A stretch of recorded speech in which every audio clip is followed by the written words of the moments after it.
Welcome to Hubcast Padalon, the podcast where two friends take an excellent adventure into the world of Hubworld Eidolon. Hey everyone, and welcome back to Hubcast Padalon. I'm Alan. I'm Steven. Good to have you back. Thanks for sticking with us this far. This is our last of the pre-thought of content, what we're calling the episode elevator pitch, how we would present this to other people, this game, to get them interested. After that, like has been stated previously, our goal is hopefully to be a more live format, involve community involvement, have the community involved, because to us that's important to be involved in the community and hearing from other like Hubworld Eidolon players around the world, around the US, wherever, and kind of being more communally involved.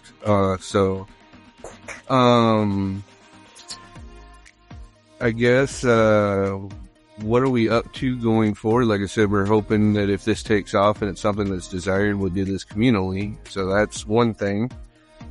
We're going to be Team Hisho. That doesn't really matter that much until 2027. You might see us do some Twitch stream of the preview decks versus each other, then posting those up as well, just to kind of have some matches and whatnot. Maybe we'll have like a Team Hisho tournament. What Team Hisho members decide they want to join the Hubworld Eidolon competitive scene. We get together and we each represent one of the four seekers and just have a tournament where we all play each other one time and see who has the best record or something like that. I don't know. Regardless, we might, like I said, you might see some Twitch streaming, some stuff like that where we play these. I also learned from Discord that there's a online game that's unofficial. It's done by a third party. It's not officially Hubworld / Earthborn related, but I think it's called Hubteki, and where you can play online versus other people. So maybe streaming some like where we get some practice games in that online. I don't know. The world's our oyster. It depends on what people want to see and what people are interested in, you know. But we're definitely going to continue playing games against each other and honing our skills and kind of preparing for the release of the game in 2027. And then when that happens, Team Hisho hopefully will launch off. And again, like we learned in the last one, they're kind of waiting and seeing what the organized policing will look like. But at least in the Ohio area, we'll hopefully take the reins and really try to help like submit that and, for us, and what that means for us here locally. And hopefully, you know, at some point we'll be able to resolve that into whatever Earthborn wants to do going forward. So, but you're definitely going to see support from Team Hisho in the Ohio area, whether we need to hold our own like HubCon or whatnot for the very first like big like super tournament or whatnot. Unofficial world championships for the Ground Zero year. I don't know. We'll see. But, yeah, we're going to be involved in trying to build that organized play in our local community and get that going, that ball rolling in the, Ohio area, particularly the Columbus, Ohio area where we're from. But, you know, yeah, so that's our goals going forward, what we're up to. Anything you're hoping to accomplish? Well, I think I'm really just hopeful for, you know, how we, you know, grow our player base, you know, from here. I just want to get anyone that's interested in maybe just, you know, trying out a new game and seeing if it's interesting to them and, something that, you know, they may want to take part in, especially when the game releases. I think that's just, you know, and I think it coincides with our goal that we already have already, but, really just, you know, hopefully growing to where we have a huge following and culture, here, at least in Ohio, at least in the Midwest area. And then, you know, going from whether that means, you know, we unofficially, you know, are, you know, helping and supporting, Earthborn and everything that they're trying to get accomplished. Cause I really do think it's the players, right, that are, you know, if they truly care about the game, right, they're going to help try and, push for that involvement as well. So I think it's up to us to be kind of the ambassadors, or the ones really championing this game Cause I really do believe in it. I think it's a unique concept, that again, I believe rivals that of, a lot of the long-standing games like Magic the Gathering, Yu-Gi-Oh, or Pokemon. I think it can stand its own test of time. It's just, really a matter of, let's, hit the ground running, get our player base built, and really get people just even aware of what the game is, So that's just been the whole point of even having these podcasts. So the more, you guys share, these, podcasts or, again, just even mentioning the game, right? Like just, having, those that are interested or those that want to try it, like, here's the game. Or here's, what someone's, talking about. This game looks pretty cool. And really just, again, doing some of that groundwork as well for yourself. Just that way, hopefully we paved enough of an intro or enough of an exploratory intro that you can see, kind of how great the game is. But, I don't know if you mind if I just kind of rant about like why, I love this game. Go ahead. Much better. Yeah. Not to, overtake, but I really think the game, in and of itself, is different than that of any other, top 3, trading card game. I think one, it is what sets it apart is a non-trading card game, which is really good. In terms of, not having to buy all these booster packs, as I'm not like hoping for random rares and mythics and, blowing, a lot of money, that I might probably not going to recoup. And then also too, the game itself, the win condition itself, getting 3 agents, sifting through someone's deck in hand and graveyard or discard pile to find, their 3 agents, which again, they have 6 of, again, 1 in 10 chance or 1 in 6, chance of getting, their agent, out of their deck. Like that's, or, out of wherever they have it, out of their library itself. Just trying to get, that win condition off, is very unique. It's not, we don't have like life points, we're not, trying to, womp on our opponent, super hard. It's really, again, kind of as you put it before, like a really fun game of hide and go seek. Probably the funnest game of hide and go seek, that I've ever seen. And again, like there's different strategies and different decisions that can be made throughout, your gameplay or your turns. That, again, you have to really think about what you're doing. And again, it being turn-based, right? Decision that my opponent makes might be something that I have to then pivot and sort of, rework on. I think you're constantly, kind of always adjusting and tweaking what you're doing as you go. And it keeps more of a fluid gameplay.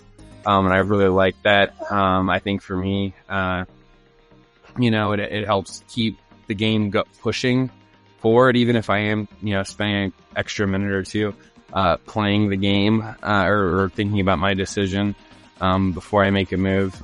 It's at least doesn't feel like it's dragging on, as long for my opponent. Usually when I make that decision, I can make it, within a couple minutes. And then we can, keep that game, that back and forth going, which I think is what keeps it so engaging and what I found, to really enjoy about it, and again, from what the preview cards that we have now, it's very balanced.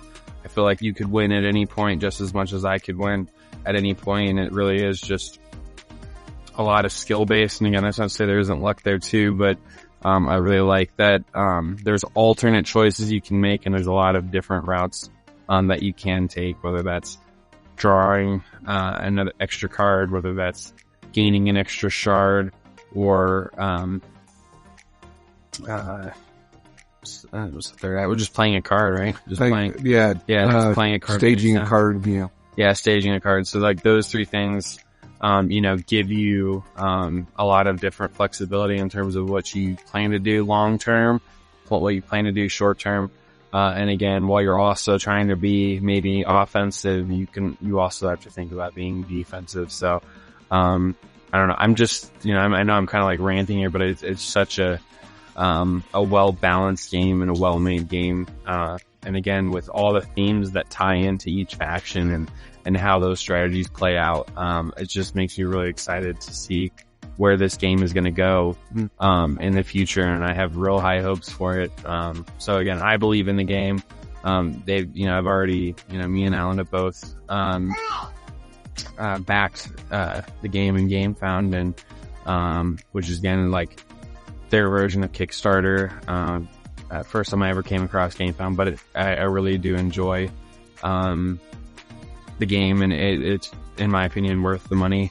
I really want to find a game that's better than Magic the Gathering, and better than a lot of other card games that I've had. And again, I do believe there's longevity with this game. So, no, that's all good points, and actually realizing, like, just in initial, because there's 36 cards, there's 6 agents. Of those 36 cards, unique agents, there's a 1 in 6 chance. But even considering that, the math actually goes further than that, because you would theoretically draw 5 cards. So assuming no agent was drawn in those 5 cards, which is a big assumption, but assuming that they have mulliganed and made sure that they didn't draw any agents in their starting 5 cards. So all 6 agents are still in the deck after 5 cards drawn. And you're probably going to draw 1 more card in the process of the first turn before delve happens. Because you can't delve the very first action of the game. Like, the very first action for either player of the game cannot be a delve. That's in the rules. We didn't cover that during the rules one. But assuming that's 6, so now you're down to 30. So now every card's a 1 in 5 chance after the first 6 cards have been drawn, which is starting hand of 5. And theoretically, you should be able to draw at least 1 card. If not, by the end of turn, you will have drawn 1 card. So if you delve on turn 2, regardless, you should theoretically be looking at a 1 in 5 chance at that point. So yeah, the numbers are even get better as time progresses because of that. So, and again, they may have drawn an agent in that first 5 and holding on to it too. So you never know. That's the whole point. The hand is just an equally a good hiding place as the discard pile and the deck. So, and the grid, 4th spot. Because just because the card's face down, it could be an agent, but it could not be. Do you look at it and risk a trap being sprung on you, or do you get the treasure that it was an agent and you had the right instinct? So, there are all choices to be made too, because the grid could be a good hiding place for that very reason.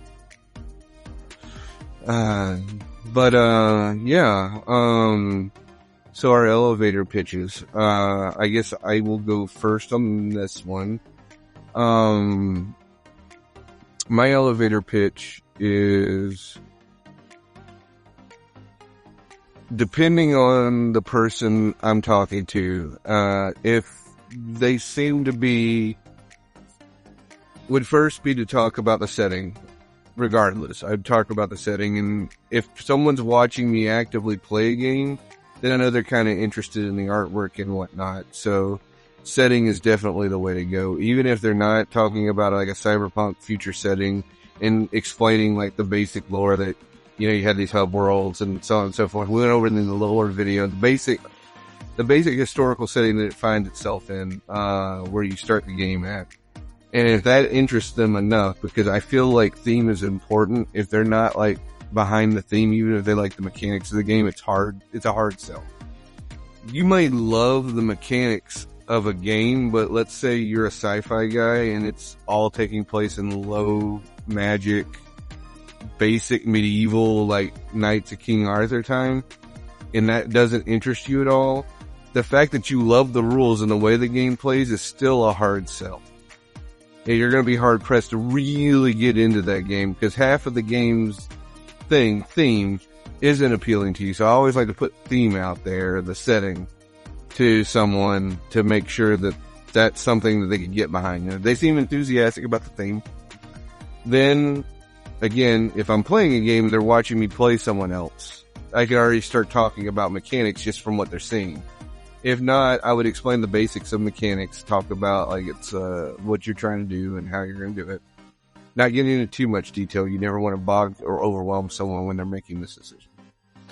But just the generics, vague, super overview of the rules. You're trying to look at opponents through seekers. You're trying to do that by exploring their hand, deck, and discard pile, and what they see on the board. And you only can have 9 cards on the board at one given time, so there's never like a lot of cards on the board. And I think that would be like literally the extent of the rules. I'm not going to go into delving. I'm not going to explain all that or anything of that matter. Just, you're looking for the 3 of the 6 agents in a 36 card deck. You can look in your opponent's deck, their hand, their discard pile, or what they have in play, which is at ever most 9 cards to do so. And if you find 3 of those agents out of the 6 and capture them, then you win the game. And I think that's bare bones what you need to say. And if they're interested further, but they're still wanting to go further with you in conversing it, then I would explain the benefits of an LCG, how you get a full playset of the game. You get it for one low price in comparison to other card games. I think it's important because you never know who you're talking to. They may come from a board game background, and as we saw with like some people getting antsy and fussy on GameFound's campaign, $100 was a lot for those people to pay for a card game because they didn't understand the value of it in comparison to their $70, $60 board games where they get all these pieces and et cetera, which you get. Not mad, not calling anyone out, but there was that problem. But from those of us that come from a competitive card game standpoint, which we said in the previous thing, $500, $200 in a set you're spending, the $100 is huge. So I want to always put that in context. So in case I am dealing with someone that's not used to the price of a card game, they can understand that it is a value in comparison to any other competitive card game they might be playing. And if we're still engaging at that point, they're not, tired of hearing me talk about the game and they want to learn more. I then, suggest that they sit down and play a game with me after I'm done playing with the person. If I am, if I'm not, offer, to set a time aside to do so with them and I can show them the game if they don't have time right now to play. If I am playing with someone, suggest they sit down and watch us play, and then they're more than welcome to play either of us. Usually in these situations where I'm playing with someone else, let's say I'm playing with you and someone else comes up, I would have them play you because I'm the one they're engaging with. That way I could be behind them teaching them the game and giving them advice since they're already used to dealing with me as a person. We've gotten as far as to get through all those first 3 checkpoints. So that way I could teach them the game and I'm not playing against them. They're playing against you, and then I'm still their little helpful like tutorial mode unlocked and go from there. But like I said, if not, we set up a time to play a game. And I think that's like to me, that is my elevator pitch. 1, 2, 3. And then if they're still on, then give them a hands-on experience, because you could say whatever you want about a game. It's not until you get it in your hands, you're playing it, that it actually really submits whether this is something I'm willing to spend $100 or up to $400 playing. So I agree. Until it's tangible, it's in your hand, you actually get to experience it. Which again, what I like, even now, like for us, I think what helped us, make our decision was these preview decks, right? Yeah. We were lucky enough that, we were informed of them being there, but, the game for us, has been really rewarding. And I know that that's what helped cement my decision, in picking up this game and backing it. But my elevator pitch, for this is that, Hub World Eidolon is a game of rich themes, that are carried out in a universe where it is technologically advanced, but there are factions that exist in this area, in this location, that offer different perspectives on how society is ran within this area, and how everyone within each faction is kind of making their decisions and surviving in this new landscape where things have changed, maybe for the better, maybe for the worse, but that's up to you to decide, and which factions you choose, which sides you're going to take, and which perspectives you're going to have when you play this game. Hub World Eidolon is also a game of rich hide and go seek play, that allows you to think not only about your future long-term, gameplay, but also your short-term, decisions as well, and how those all eventually lead to an eventual, over the, strategy, that gets you, to find, these agents, that your opponents may have. And again, really in the context of the story, these agents, represent, again, these factions or these, ideas and decisions that each faction, represents for each other. And your goal is to, again, grab these agents, so that way you can, know more information about your opponent or these other factions who, may be plotting against you or maybe, have malicious intent.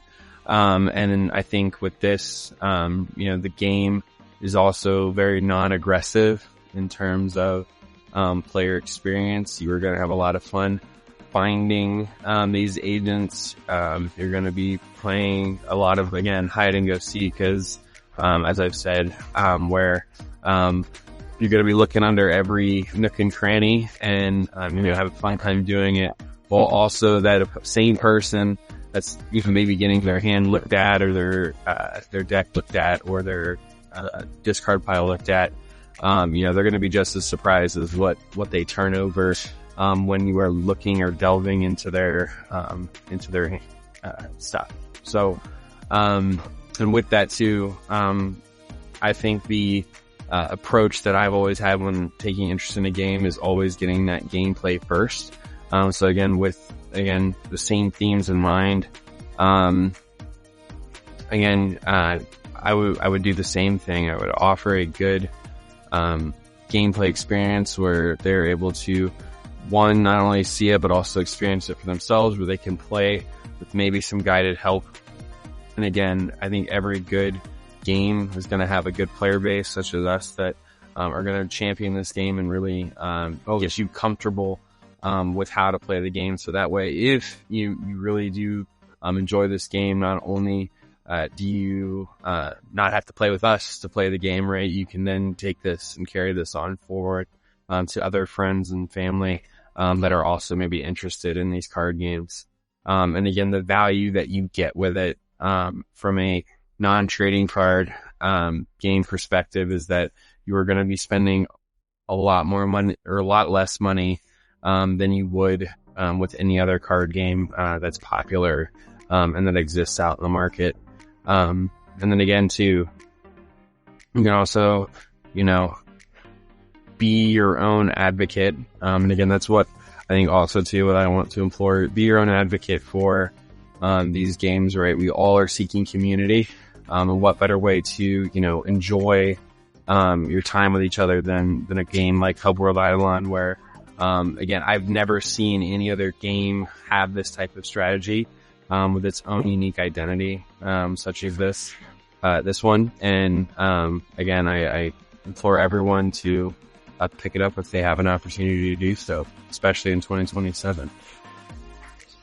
So yeah, and just a thought too, like, if I'm right that 2-color is probably the way that's going to predominantly go, which I could easily be wrong, 3-color could be it, or 4-color, who knows, but if 2-color is a predominantly good strategy, you could always be able to, with your full play set, even off the starter launch, because they said mono decks were possible with the starter launch. If you have 2-color for your, competitive deck, you just take the other 2 colors you're not using, make 2 mono decks, and you'll always have 2 decks to just jump in and show people the game. Just 2 mono decks, while you still have your 2-color, 2-faction, competitive deck. You would still, even with just one set of the full play set of the game, be able to have that for new players to learn the game, so that you're not having to use your competitive deck, which is never what you want to do to show new players the game, is either give them, which is going to be really complex and they're going to get overwhelmed, or play them with,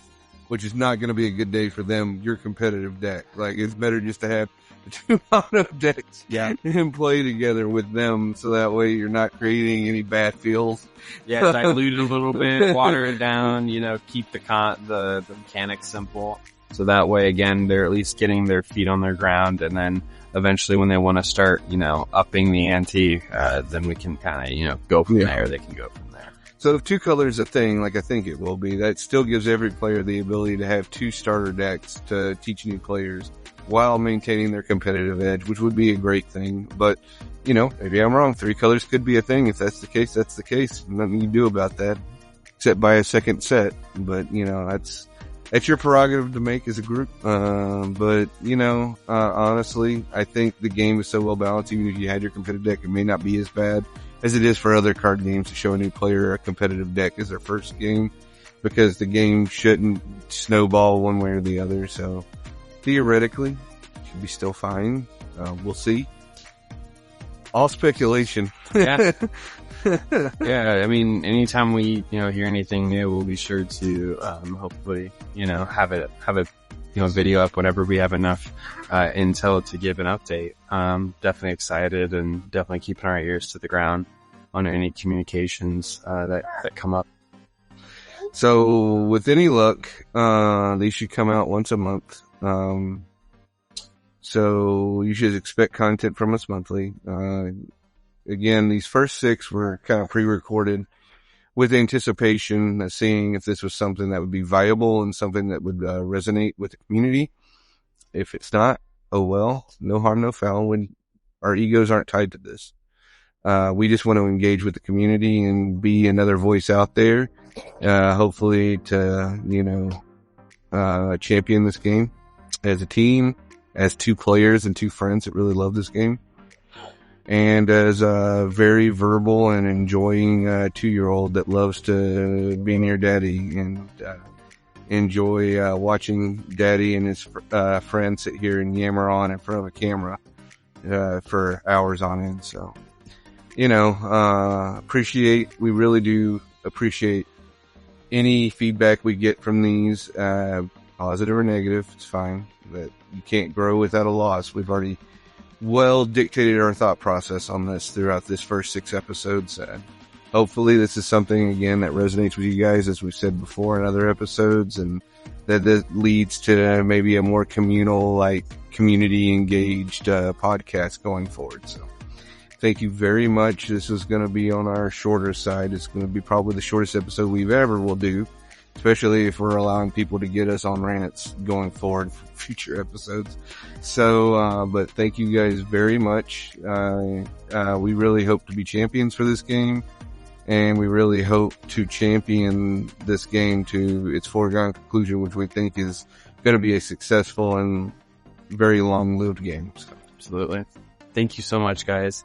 And again, we hope to hear from you as soon as possible. Make sure to also share, and again, spread the word, if you really like these videos.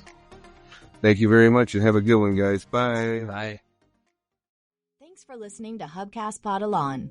From everyone involved, we appreciate your continued support and wish you a great day and a wonderful week.